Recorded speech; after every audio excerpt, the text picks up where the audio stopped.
Hello, good evening. My son, Limity Alfonso, is not home. Recent for the retirement store. Okay, this is latest little groceries at Tom Blackford, the World Cup Singapore. We have some, yes, February 6, 2026.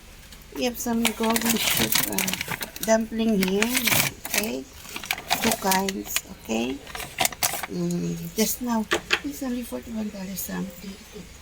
Bread, some rolls, okay, orange juice. I bought this oatmeal, okay, oranges, vegetable fruit cocktail, some snack there, and some potato there, our favorite. Coffee, okay. Enjoy at the Blackford, the World Cup Singapore.